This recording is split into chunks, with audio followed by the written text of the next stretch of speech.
Heather Hawryluk. I am a special education teacher at a public high school. Lebanon, Pennsylvania is where I live. But that is not where I started out in life. I started out going to college to be a counselor, a children's counselor. So my major was in psychology. And then I just thought about how I didn't want to have a job where my daughter was with a babysitter or the neighbors or whoever it was. So I really looked up what kind of jobs were out there at schools. And I ended up working as what's called an emotional support paraprofessional in an emotional support classroom, high school level. I did that for several years before one of the emotional support teachers left and their position opened.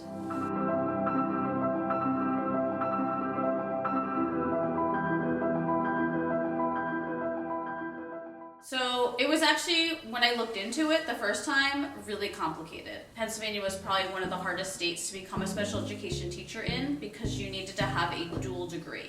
You had to have a special education teacher certification and you had to have a certification in a subject. One day, my supervisor actually called me into his office and he said, "Hey, it looks like the rules are changing. And I think this might be what you're looking for." What they were doing in Pennsylvania was taking away the dual degree requirement. And special education was going to be one degree. So I was eventually able to find an online only school called WGU, or Western Governors University, that was offering a standalone K-12 special education degree that would count as an initial teacher's certification. I actually had to sign a form where I was agreeing that there was a chance that Pennsylvania would not accept this certification simply because that date hadn't happened yet and nobody had been certified this way before. That was a little scary, but I was certain that it was going into effect and it was real.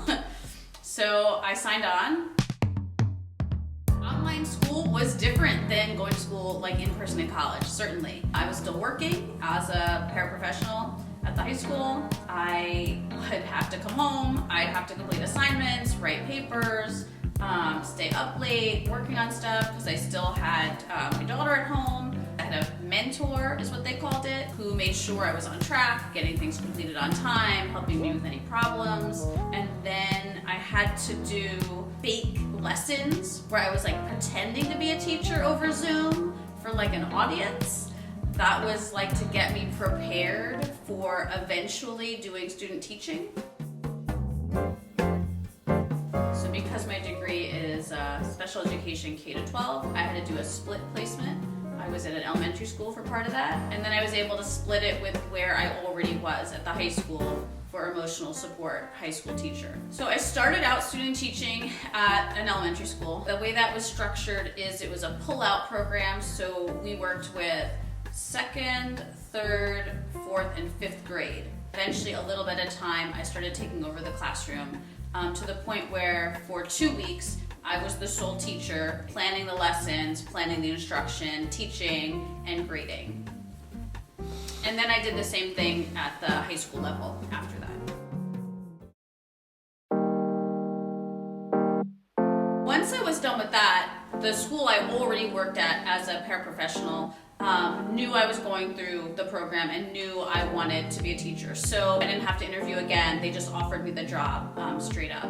And so that's what I'm doing today.